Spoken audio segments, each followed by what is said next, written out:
And we are back. You are chatting with John P. Today we're going to be talking about an independent watch manufacturer that I believe is going to be the next to increase by a whole lot in terms of popularity. But first, I'd like to urge you to like and subscribe. It does help me, and leave in the comments below things you'd like to see in the future. Moving on to the wristwatch check before I unveil the brand. I'm wearing an FP Journe Octolune. Really love this thing. I did a video review about this some time back. The link will be in the description below.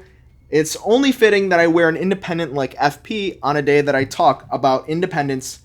And also, I'll say that this brand I'm about to talk about, I do plan on adding to my collection very soon, but they're very difficult to get your hands on. They don't float around, and now just thinking about it, I want one. So let's talk about it. The brand is Habring, or Habring squared, or Habring to the second power. You'll see it spelled so many different ways, but generally in the watch community, it's referred to as Habring.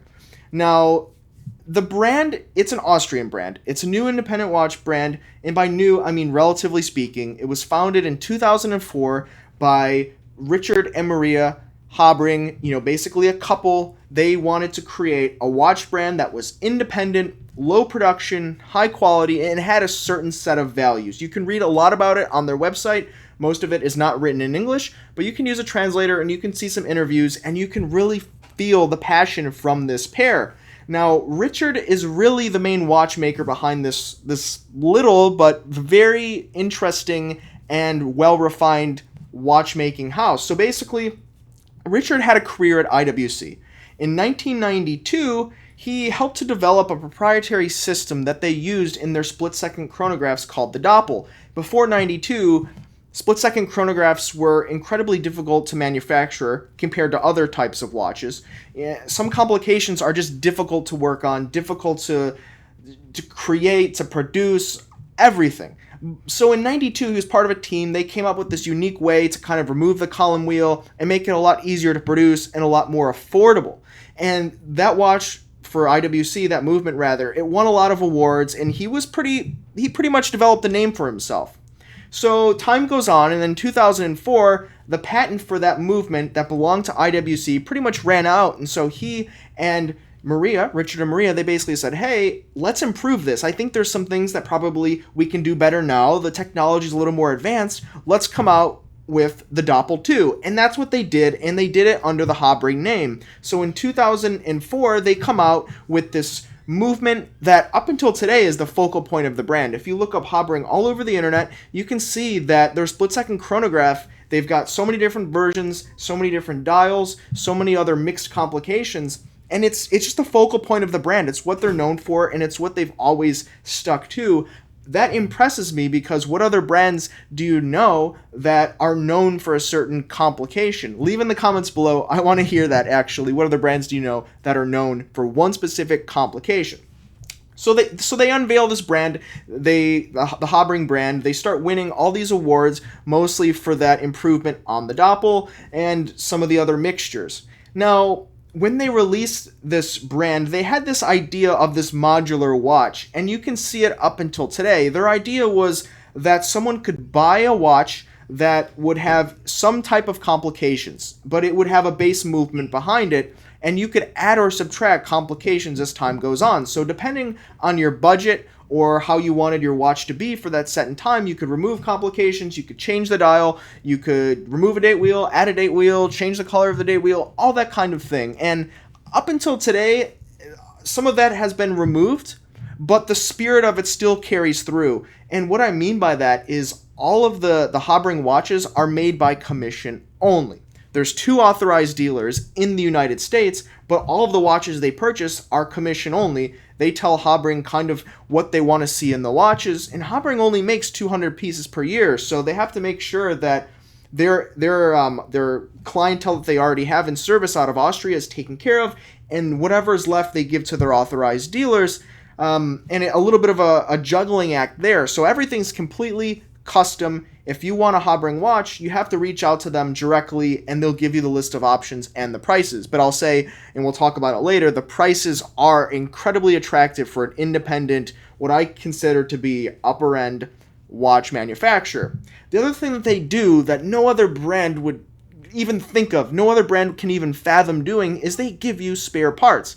When you buy a watch from Habring, they give you a little box, a little baggie filled with gears and levers and things that you need for the watch if something was to break 20 years from now. That's crazy. The only time I've ever seen that is if you have something like a perpetual calendar or some other more complicated variation of a calendar, basically, where they give you extra wheels for the date.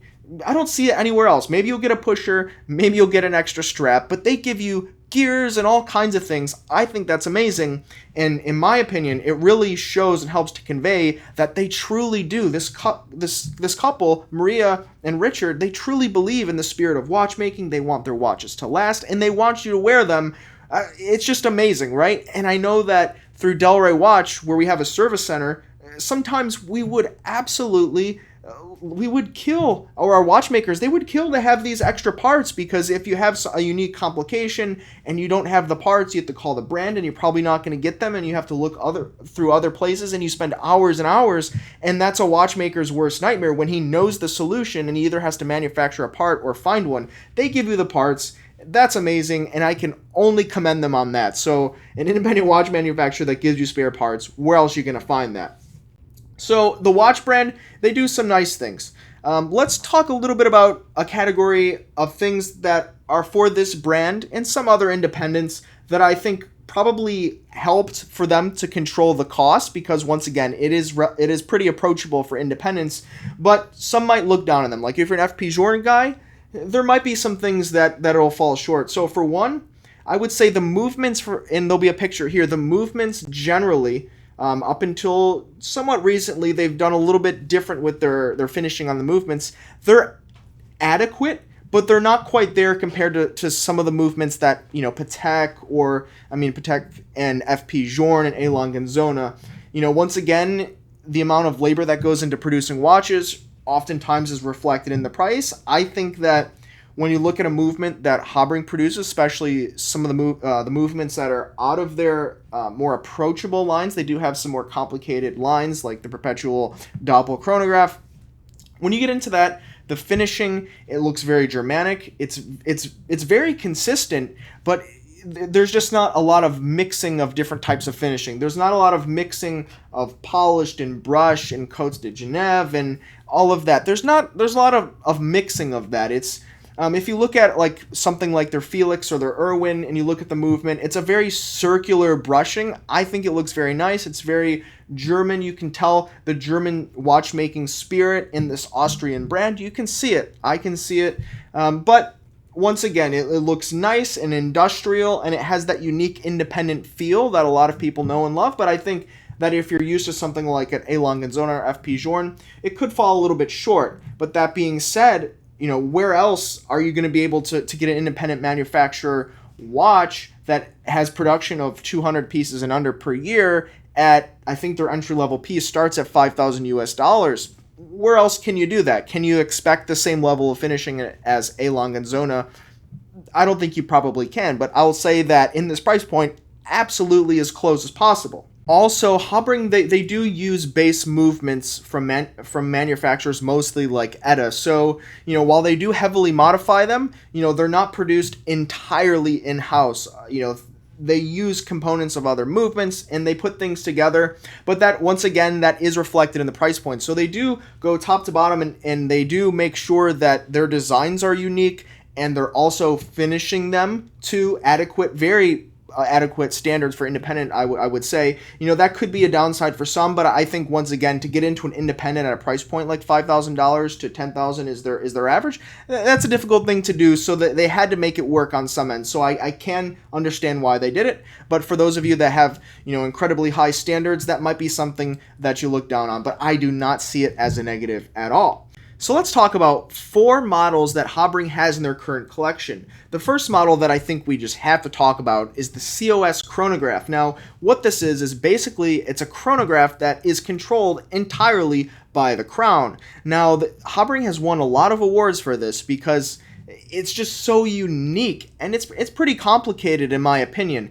What other watch do you know that has a chronograph besides a mono pusher that you can control everything with just the crown? I mean, there's been some brands out there that have done some things close to this, but their iteration of this, I think, absolutely knocks it out of the park. And for a watch that I believe is around $10,000 or a little bit under, where else are you getting complications like that from an independent watch manufacturer that is produced in low volume and has such a unique spin on it? I don't know anyone else that does this. Let me know in the comments below if you do, but I think we'll be dry on that one.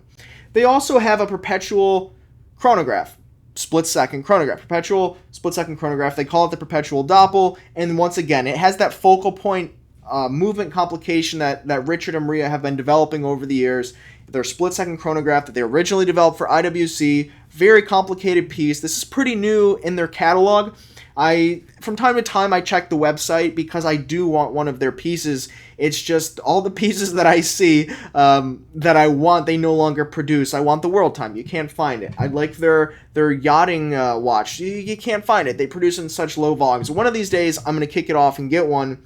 But this is one of their highest end pieces. Extremely complicated piece, and if you were to buy something like this from another manufacturer, one of the big three, perhaps, for sure over $100,000, and I think maybe this might be 30. So a high value prop there from a strong team that truly stands behind their product, and you're going to get extra parts. This next one is a 5-minute repeater with a skeleton or open dial so you can see parts of the movement. But what's very interesting is that it's waterproof. They've developed this watch to be extremely water resistant, which is kind of what they like to do, right? If you see some of the other things they've done, like that chronograph that's controlled by the crown, which we just spoke about, it seems like they like to do things with the spirit of being unique. You're going to get a 5-minute repeater that you can go swimming with, you can go diving with, you can probably hear the chimes underwater. I don't know, I want to try it. Are there any divers? Can you hear bells ringing underwater? Maybe, maybe not. But nonetheless, it'll still go off and you can still wear it in the water. So if you need to hear those bells ringing and you need to go for a swim, hey, why not? They have it available and it's unique, it's independent, and where else are you going to find one? So another great conversation to have with fellow watch geeks. And lastly, we should talk about a watch that's pretty new to their lineup. It's called the Felix. It's time. There's a version that has the sub-seconds, and it's their more entry-level watch. So for someone looking to get into an independent that is well-finished, well-designed, low-volume produced, I think they produce under 50 of the Felix in any configuration per year. But it's $5,000, and that's less than a Submariner brand new. That's basically the same price as certain Omega Seamasters brand new. For $5,000, you have an independent watch manufacturer, no crazy complications, but it's very well finished, very low volume produced, so it's very unique. And you're never going to see another one on another guy's wrist unless he also loves the brand. So for those of you that are looking to get into independence, you don't want to pay Journe prices, I can't blame you. You don't want to pay A. Lange & Söhne prices, I can't blame you. It's just not what everyone's looking to do. You can get one of these for $5,000, maybe $4,000 pre-owned if you can find one, and it just ticks off that checkbox of a piece in your collection when you're looking for an independent that, if you don't consider Habring, you don't have very many other options. There are some other independents out there, but in my opinion, they're not going to have the same type of, not only quality, but also just the way that the brand truly cares about their customer from everything that I can see, at least. And if you do have a Habring, leave in the comments below which one do you have, especially if you have one for sale, because now after talking about it, I really want to add one to my collection. I think I'm going to have to send them an email after this and see what they have available. But anyway, guys, I hope that you enjoyed this brand. I really do think that they're going to be one of the next to take off. If you look at the history behind Journe, sure, a little bit different of an animal, but if you look at roughly how long it took them to really take off, and you kind of transpose that onto this story here, I think we're onto something, and they're producing a little bit more now, and the name's getting out there. It's on YouTube. Let me know, what do you think about this brand? Leave it in the comments below. I'd love to hear it. Don't forget to check out delraywatch.com and also Instagram, The Real John P. Thanks, guys. You have been chatting with John P. Ciao.